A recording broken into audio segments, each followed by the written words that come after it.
Greetings, welcome to Module 2, Unit 6 of TALE, which is on design phase. We have completed the analysis phase. We understood the need for creating sample assessment items for each one of the COs, locating the course outcomes in the taxonomy table, and elaborating each CO into competencies wherever required. Now, in this unit, we will start with the design process of the ADDIE model. We look into the sub-processes, what is the focus of the design phase in terms of course design for an engineering program. The outcomes for this unit are: understand the nature of assessment, identify the sub-processes of design phase. The design phase is primarily concerned with identifying what the learners should be able to perform to attain the learning objectives, or what we call as course outcomes in the context of OBE and NBA. Then identifying acceptable levels of performance, in other words, setting the targets of attainment of course outcomes in the context of NBA. Now, assessment actually is a measure of performance, and evaluation is an interpretation of assessment. It is true that quite often faculty use these two terms interchangeably, but assessment is actually a measure and evaluation is an interpretation. And it is very important to see that assessment drives student learning. Many have a notion that assessment is really not that important, but it is a known fact that the quality of assessment drives the quality of learning. Assessment is no doubt a high stake item for the students, so it is a source of tension, but it is also the only means the instructor has to drive quality learning in the students. Our assessment tools tell the students what we consider to be important. Teachers guide the students to learn through their assessments. So, it is absolutely essential that the assessment is of high quality and it should help the students learn deeply, and it should guide the students into learning deeply. So, assessment plays a crucial role. In a way, you can say that it is a glue that links the components of a course, the contents of the course, the instructional methods, and the skills developments. These are all glued together through assessment. A good quality assessment is essential to ensure good quality learning. Now, what do we have under the test item or items and questions as the relationship? Questions plus additional related information is generally called as a test item or item. Now, what additional information or tags we can provide with the questions? Time expected to be taken to solve by an average student. This is very essential to ensure that the total question paper or assessment instrument, as technically it is called, has the questions or items whose total time is reasonable, in the sense that the average student should be able to answer the required number of questions comfortably. So, it is necessary to have an estimate of the time expected to be taken to solve by an average student. This is definitely an estimate by the instructor, but it does help in planning the assessment instrument properly. Then we can also provide a sample answer as a guideline for ourselves as well as for evaluators if they are different from the paper setter. Certain hints can be given. We can also include tags, course outcome code, competency code, cognitive level, knowledge category, difficulty level, etc. When we create an item bank, as we shall see in a later unit, with these tags, it becomes relatively simpler to set an assessment instrument by drawing on the assessment items which are relevant for that particular context. What kind of assessment items are possible? A wide variety of assessment items are possible. Questions to be answered, quizzes we can have. It's also important to note that a quiz need not contain only items at remember level, though often that is the case. It is possible to have a quiz containing items which are at understand level also, and probably apply level with lower difficulties. Higher levels may be difficult, but it is possible to have a quiz containing items of different cognitive levels. Then we can have assignment problems. Once again, often assignment problems should be focusing on higher cognitive levels, because this is a take home assignment. Students get reasonable time to complete the assignment. What we will not be able to cover in fixed time assessment instruments like class test, we can cover them in an assignment. Still, instructor has the freedom.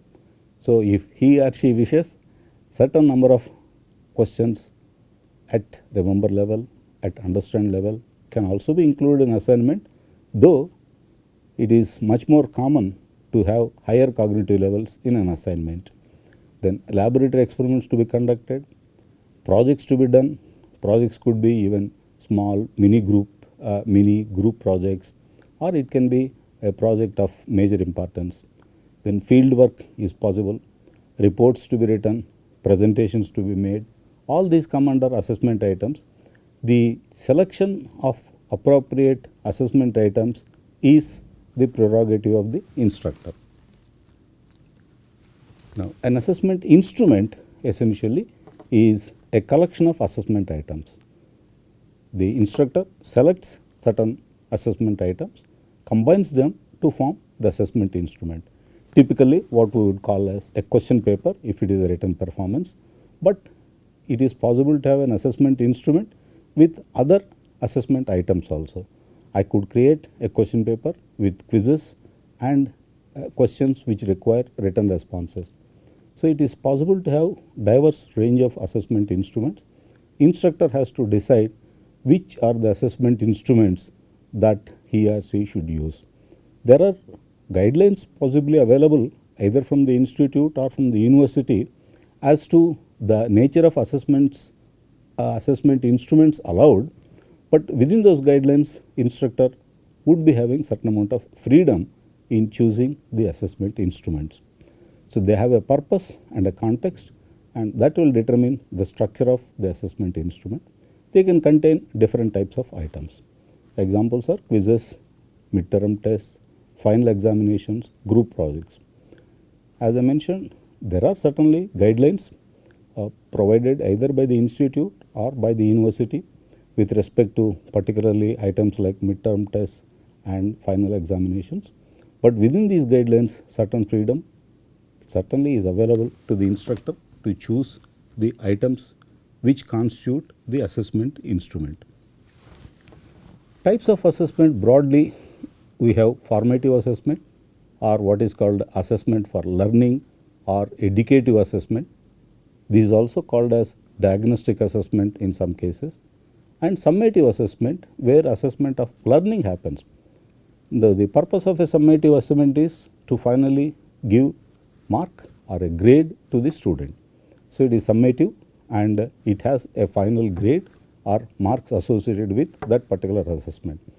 In formative assessment, the interest is more on determining whether the learning is happening the way intended by the instructor, or are there any bottlenecks in learning or any sticky points in learning which require some kind of a mid-course correction, some kind of a change of the instructional strategies. So the instructor is actually using the assessment as a tool to see if learning is happening in the intended way. That's why it is assessment for learning or educative assessment, and these results are generally used to effect a change in the instructional methods or strategies if dictated by the results of the formative assessment. It is possible that a particular instrument is used both as a formative instrument as well as summative instrument. For example, a class test could be used as a summative instrument, which is what happens typically in current context, but it also could be used as a part of the formative assessment by trying to look at the responses given by the students to determine if there are any impediments to quality learning. The broad classification of the test items would be that there are written test items where the performance of the student is actually in the form of a written submission, or performance test items. So, the performance test item can be something like a presentation where there is a performance and that needs to be evaluated to some extent in some subjective fashion. We look at that presently.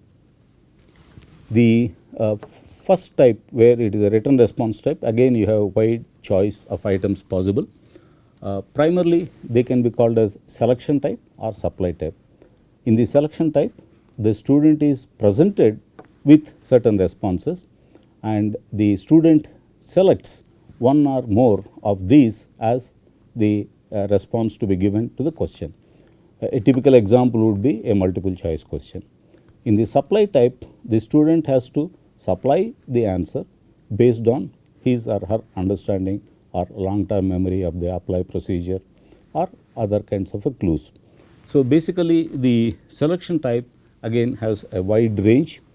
Primarily the typical format is like multiple choice, but we could also have multiple selections where there is more than one right answer, or true or false statements, or matching blocks. Again, in the matching blocks we have a choice. Both sides can have same number of items or different number of items. Then rearrangements, particularly a sequence is given and the sequence contains the right steps but in wrong order. The student is expected to reorder them in the proper fashion. Now, the criteria for reordering could be the underlying logic or the underlying temporal sequence, but this is one possible way. Again, it depends upon the content, the nature of the course, the nature of the assessment instrument and the context, and where something is more suitable than some other kind of assessment item.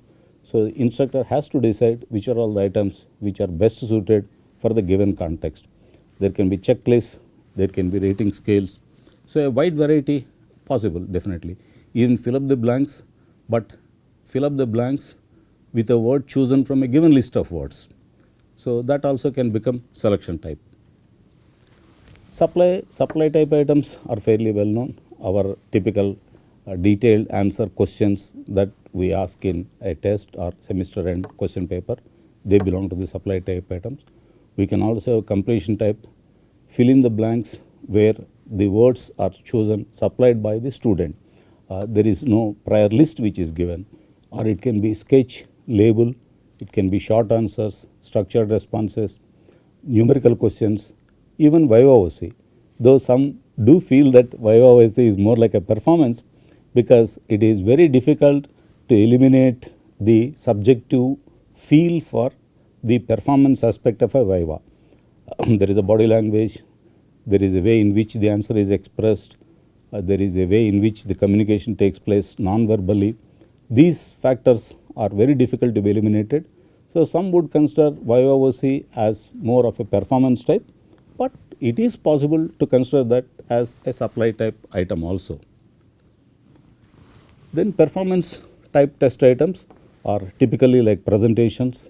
A student comes onto the dais and presents a seminar or presents a synopsis of the project. So, it is a kind of a presentations. It could be group discussions, it could be projects, simulations, experiments, prototypes to be built and demonstrated. It could be field studies on which some kind of presentation is made again. As I mentioned, YOC can be considered as a performance type, and then things, objects, equipments to be tested and a summary of the test results to be presented. There are so many varieties are possible. The primary distinguishing feature of a performance type is that there is more than merely the response being correct or not correct. So, there are other aspects to be considered which essentially are subjective, but we need to bring in certain objectivity to the essentially subjective assessment. And another important thing is the quality of the assessment, which is characterized by validity and reliability. Validity is the degree to which the assessment measures what it purports to measure.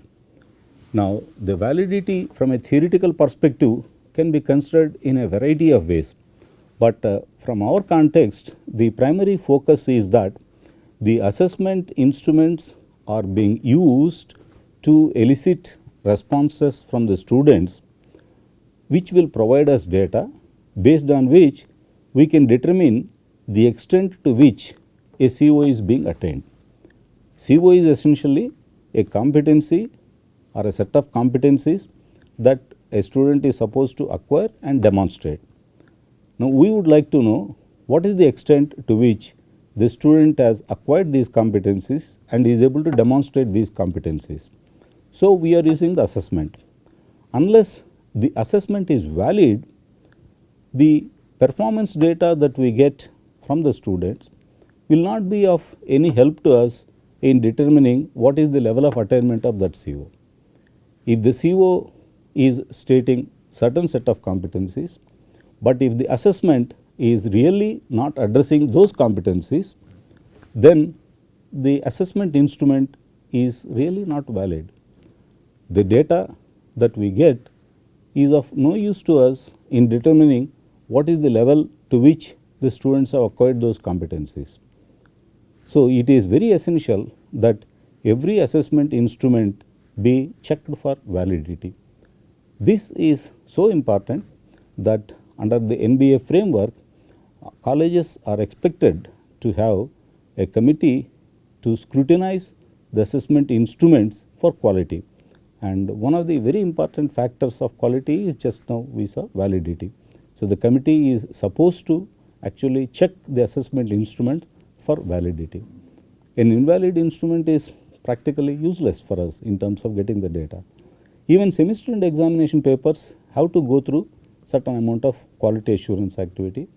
Even if it is a tier 2 institute, that means academically non-autonomous institute, where the semester and examination is held by the university itself is supposed to have a board of examiners which really looks into the semester and examination papers and checks them for quality. So, the validity is an extremely important aspect, and unless the instructor exercises considerable care in advance planning and execution of that plan properly, the assessment may prove to be of not much use in terms of the OB framework. The second important aspect of assessment, which generally is not considered well by many faculty, is reliability. Degree to which the assessment scores are consistent. By this what we mean is that if one batch of students go through a course and its assessment and we get certain performance data, and if another batch goes through the same course and assessment and if we have the performance data, and if the performance data is similar, can we expect that the level of learning is also similar in both batches? We can look at it another way. In one batch, we have seen that the attainment levels are lower than the targets. So, we have incorporated certain action plans next time to improve the level of attainment. And we do get performance data which shows an improvement in the level of attainment. Can we say that actually the learning has improved, or is the improved performance data because of poorer assessment? So, to what extent our assessment is reliable, in the sense that scores obtained from different batches at different times have certain consistency. They indicate data which essentially reflects the learning. That means the assessment instruments administered are more or less similar in their nature in terms of extracting the performance of the students. So, the reliability is also important, but the reliability can be assured by following certain process steps. So, these two parameters are extremely important, and the quality of assessment essentially would determine how useful is the performance data for us in terms of ensuring quality learning by the students. So, we can show the quality of the summative assessment in this kind of a concept map. The summative assessment is characterized by validity and reliability. The validity is the degree to which evidence and theory support the interpretation of evaluation scores for proposed use of assessment instruments. The key word is proposed use. If we are using this data to determine the CO attainment levels, really this data must be valid for determining the CO attainment level. So, that is the validity of the summative assessment or a particular assessment instrument. Reliability is consistency of scores across administration of similar assessment instruments over different batches. So, the validity and reliability both are very important for us, and both of them can be achieved through following certain process steps. The process steps involved are: first, well defined course outcomes which can be expanded to competencies as required, and these course outcomes are communicated to the students upfront along with the syllabus, and a well defined assessment pattern that is essential to ensure that the assessment covers the CO properly at proper cognitive levels. We will discuss that again. And an item bank as per the assessment pattern, which makes it relatively easy to create an assessment instrument that is valid and reliable, and a defined assessment instrument pattern for a chosen difficulty level. The difficulty level we will discuss again is different from complexity level. That is, if you have got an assessment item at the level of understand and another one at the level of apply, apply is at higher complexity level, but that is not to say that it is at higher difficulty level. At a given complexity level, we can have assessment items of different difficulty levels. At the same level of apply, we can have an item which is very difficult, less difficult, moderately difficult, like this. Different difficulty levels are possible, and the instructor must decide on the difficulty levels of the assessment items that he or she is planning to use in an assessment instrument. By ensuring these process steps, we can ensure the validity and reliability of the summative assessment. And the reliability is also ensured by avoiding systematic and random errors in evaluation. This again is facilitated when the evaluation can be automated to the extent possible, or when the evaluation is by a faculty against well established solution patterns. So, this validity and reliability play a very important role in ensuring quality assessment, and this requires fair amount of planning upfront. We will look at what kind of planning is required, but that is essential to ensure quality of the summative assessment. Now, sometimes people do wonder whether reliability is really a relevant issue, because a teacher may not teach the same course second time in the same college. There is considerable attrition of faculty in most of the engineering colleges, except a small number of higher level institutes. Then external paper setter may not follow all criteria of validity, and in an affiliated university system, if all the concerned persons, new teachers, external paper setters, follow all the steps, that is very important, that we must have a process and all must follow those process steps. And if that happens, then validity is achieved and the requirements of reliability are automatically met. That essentially means that if we can set up a process, have it implemented properly, and how all the relevant people, the new teachers, the faculty, the external paper setters, all of them follow the process steps properly, then we get validity as well as reliability. So, it is important to have the process implemented properly. Again, it looks like some kind of imposition of external rules on the freedom of the faculty, but it is not really that.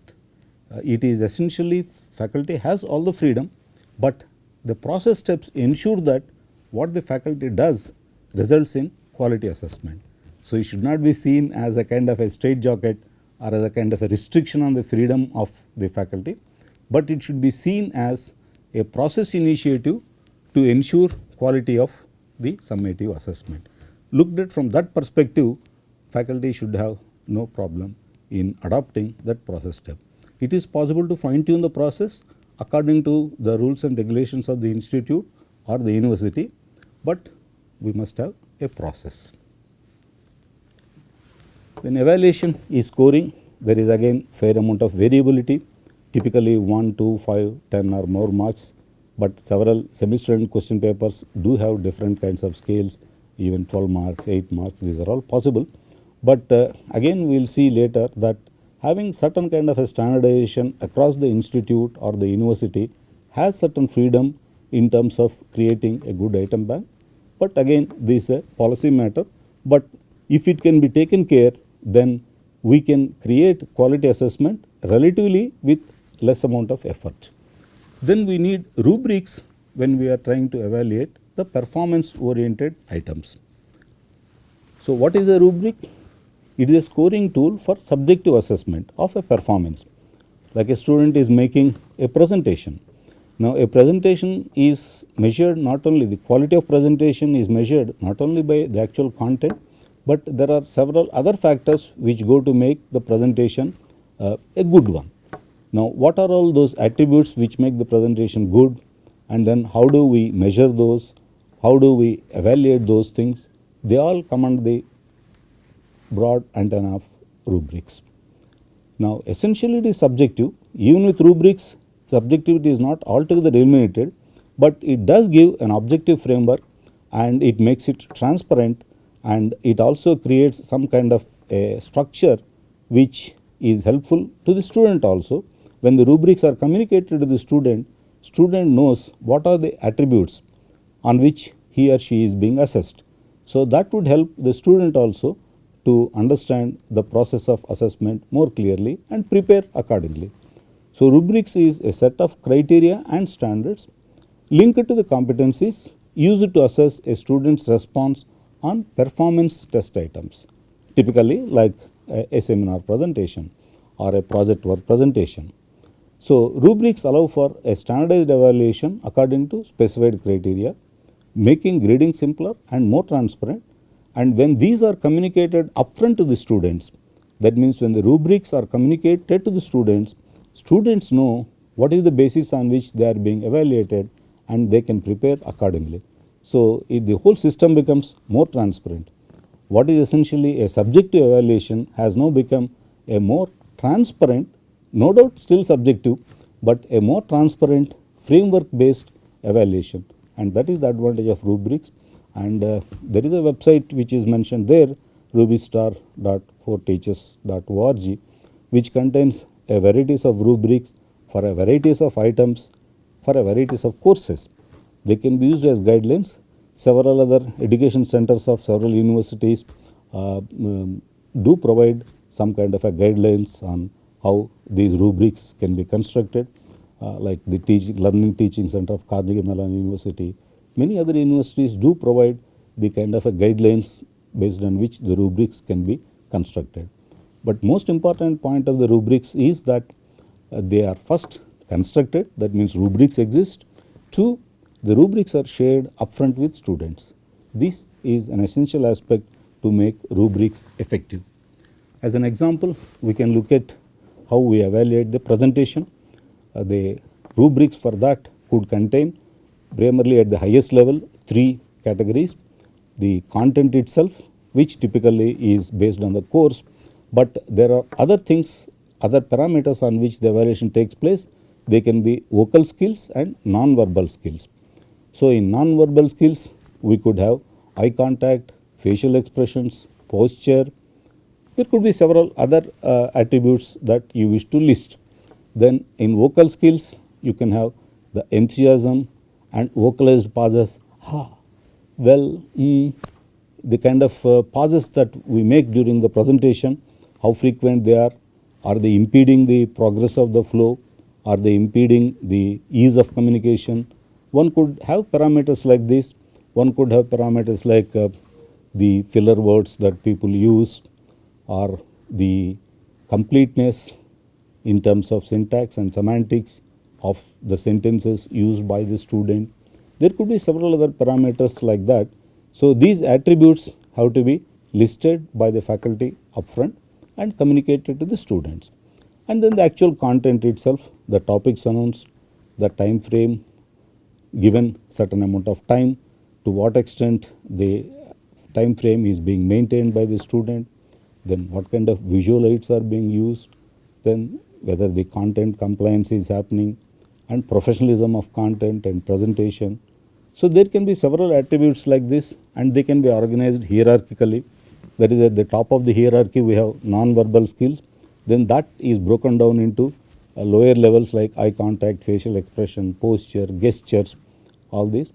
Then for each of the attributes that is listed here, we have to determine certain levels of performance. So, the performance levels can be 3 to 5.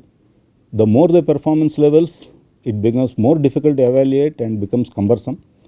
Less the performance levels, the evaluation becomes very coarse. So, approximately 3 to 5 levels should be adequate. Then for each level, we should describe under what conditions the student's performance is expected to be at that level. So, if you say for example eye contact and maximum marks allocated to that particular attribute is 3, under what conditions does the student get 3 marks? Describe the performance. And when this is communicated to the student can train himself or herself to ensure that this particular kind of attribute is taken into account in his performance. So, this kind of a rubrics preparation and sharing them upfront with the students would help the students do well in terms of the performance related test items, that is test items which are performance oriented. So, this is again a very important kind of tools that we must have. Then another very important aspect of the assessment items is what is generally called as a difficulty. Now, often faculty give, not all, but some of them do give this as a kind of an explanation why the assessment items that they have created are at lower complexity level.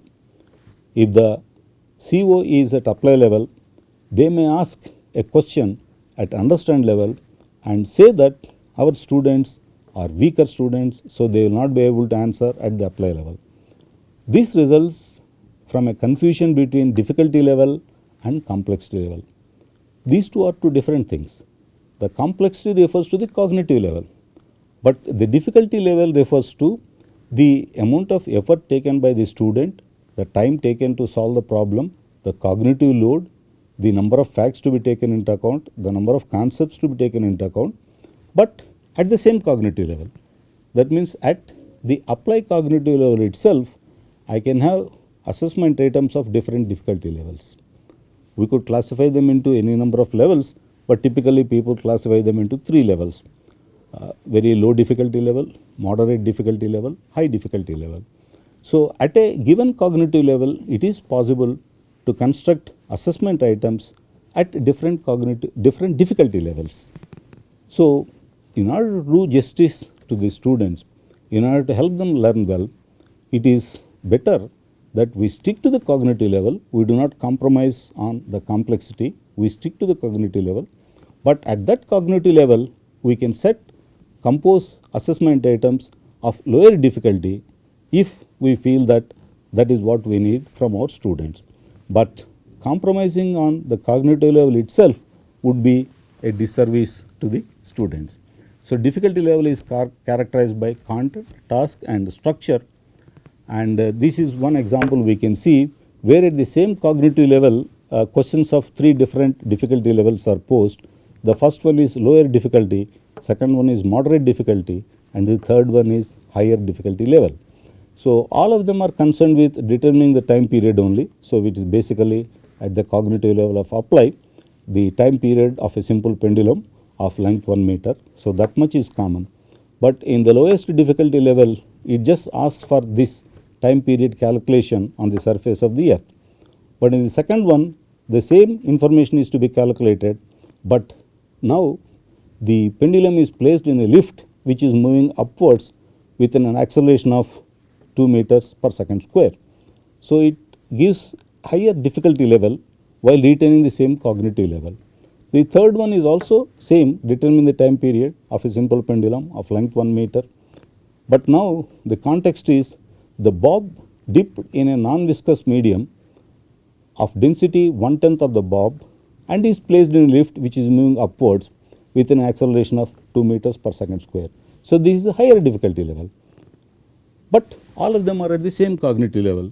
So, it is very important that we do not sacrifice the cognitive level, but we can tone down the question in terms of difficulty levels. So, complexity refers to higher cognitive levels. Difficulty should not be associated with higher cognitive levels. One can have lower level difficulty test items at higher cognitive levels, and it will be a disservice if test items from relevant cognitive levels are not included in the name of difficulty. That becomes only an excuse and a disservice. At the same cognitive level, we can tone down the difficulty of the assessment item. So, the sub processes of a design phase are now that in the context of an engineering course, the proposed sub processes and their sequence are: first, selecting the technology for assessment and evaluation, which we will see in the next unit; setting targets for CO attainment; designing the assessment pattern and assessment instruments. This must be done upfront to ensure quality of assessment, which ensures quality of learning; creating the item bank. So, a couple of exercises for you: list aspects of assessment not addressed in this unit, but still considered relevant to your course. Describe any different sub processes you consider necessary to be included in the design phase of ADDIE with respect to designing your course. Thank you for sharing the results of this exercise at tail.iacta@gmail.com. Now, in the next unit, we will discuss the design phase sub processes. So, the outcome of that unit would be understand the sub processes of selecting technology for assessment and setting targets for CO attainment. This selecting the target for CO attainment is again a crucial aspect of the NBA process of quality improvement. We set the target for the CO attainment upfront, then we deliver the course, design the instruction, deliver it to attain those levels, and then we measure the actual attainment levels through assessment.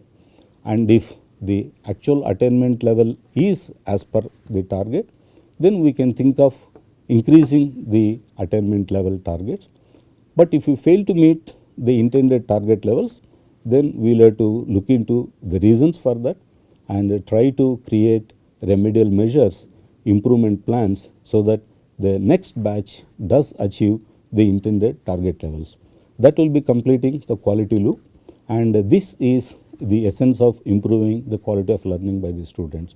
And to do this, it is very essential that the assessment must give us data which is really useful for us for closing this quality loop, which essentially means that the assessment must be valid and reliable, and that requires certain process to be followed. That is what we have been discussing in the design phase, and we will continue with this in the next unit. Thank you very much, and we will meet you again. Thank you.